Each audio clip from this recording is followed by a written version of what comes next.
Hello friends, तो आज हम बना रहे थे हमारा टेस्टी वाला डिनर। क्योंकि डिनर तो हमेशा टेस्टी वाला ही होना चाहिए। सुबह तो सभी लोग जल्दी जल्दी खाना खा के या टिफ़िन लेकर या लंच पैक करा के बच्चे चले जाते हैं, तो शाम को आते हैं तो कुछ नया होना चाहिए। तो आज हमने बनाया था सरसों का साग, मक्की की रोटी, बट अलग तरीके से, एकदम ढाबा स्टाइल में, वो भी पनीर वाला।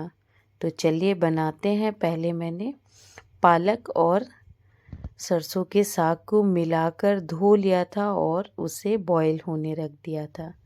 और फिर मैंने प्याज को बारीक बारीक, देखिए एकदम बारीक चॉप किया था। और जब तक हमारा ये सरसों का साग और पालक दोनों अच्छी तरह से बॉईल हो चुके हैं, मतलब कि सिर्फ पानी एकदम गर्म हो जाए तब तक इसे बॉईल करना है। और इसमें फिर कुछ 15-20 बादामें ऐड कर दी थी, जिससे एक अच्छा सा टेस्ट आता है। तो ये देखिए हमारा अदरक, लहसुन, प्याज और टमाटर सब अच्छी तरह से चॉप हो चुका है। फिर मैंने बड़ी वाली एक लोहे की कढ़ाई रखी, क्योंकि सारा टेस्ट ना उसी में आता है, नॉन स्टिक पैन में नहीं आता है। तो बस उसमें डाला खूब सारा बटर और उस पर सबसे पहले लगाया हींग जीरे का तड़का, क्योंकि सारा फ्लेवर इसी चीज़ का होता है। तो बस जैसे इसका तड़का हमारा गरम हो गया एकदम अच्छी तरह से, और इसमें फिर हमने डाली लाल वाली मिर्च, और साथ में हरी मिर्च डालना था पर मैं भूल गई। तो मैंने फिर इसमें अदरक लहसुन जो कूट के रखा था वो डाल दिया। और उसके बाद जैसे ही वो थोड़ा सा गोल्डन हुआ, उसमें प्याज डाल दी। और जब तक गोल्डन ना हुई तब तक इसे अच्छी तरह से फ्राई किया, क्योंकि प्याज को हमें गोल्डन करना था। और जैसे ही हमारी प्याज थोड़ी गोल्डन हुई, उसमें मैंने टमाटर ऐड कर दिए और अपनी हरी मिर्च जो मैं भूल गई थी डालना, वो भी ऐड कर दी, जिससे अच्छी तरह से पक जाए। और जैसे ये थोड़े पके, इसमें मसाले डाल दिए। आप अपने टेस्ट के अकॉर्डिंग डालिएगा।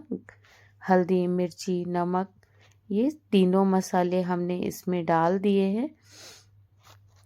और इसे खूब अच्छी तरह से थोड़ी देर भुनने दिया, जिससे ये भुन जाएगा तो एक अच्छा सा फ्लेवर आएगा, कच्चापन नहीं दिखाई देगा। और जैसे ही ये थोड़ा अच्छी तरह से हुआ, हमने इसमें थोड़ा सा, मतलब कि 2 छोटे चम्मच दही और 2 बड़े चम्मच मलाई का ऐड कर दिया। इसी से ना सारा फ्लेवर आता है, सारा मतलब जो मिठास है, जो टेस्ट है, इसी से आता है। तो आप इसे डालने में कंजूसी नहीं करिएगा, अच्छी तरह से डालिएगा। और वो भी घर वाली मलाई, मैं हमेशा घर वाली ही मलाई यूज़ करती हूँ, तो मैंने वही डाली थी। और इसे अच्छी तरह से पकने दीजिएगा। अब जब तक ये पक रहा था तब तक हमने जो हमारी पालक और सरसों का साग ठंडा हो रहा था, उसे हमने मिक्सी में एकदम बारीक पीस लिया। अगर आपके घर पे कोई छोटा बच्चा नहीं है ना, तो आप उसे कैंची से काट कर या नाइफ से काट कर भी डाल सकते हैं।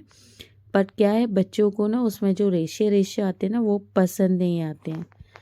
तो इसीलिए मैंने पीस कर डाला था।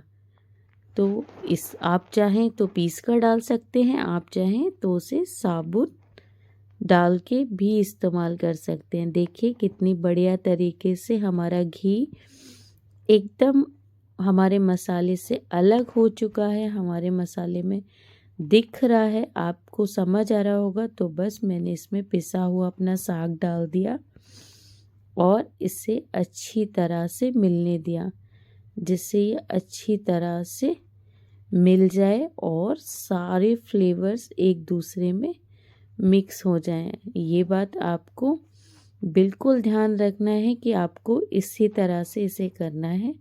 जब भी हम ढाबे में जाते हैं या किसी रेस्टोरेंट में जाते हैं ना, और टेस्टी वाला ये साग खाने की बात करते हैं, तो फिर वो साग इस तरह से ही बनता है। इसमें बस अब हम लास्ट में ऐड करेंगे नमक, क्योंकि नमक बाद में इसलिए डाला है कि क्योंकि हरी सब्जियां ना क्वांटिटी उनकी कम रह जाती है। हम शुरू में देखकर अगर डाल देंगे, बाद में वो उबलने के बाद कम हो जाएगा। अब मैंने इसमें एक थोड़ा सा ट्विस्ट किया था, मैंने इसमें पनीर के कुछ पीसेस डाले थे जिससे बच्चे इसे अच्छी तरह से खा लें। अगर नहीं डालते तो बच्चे नहीं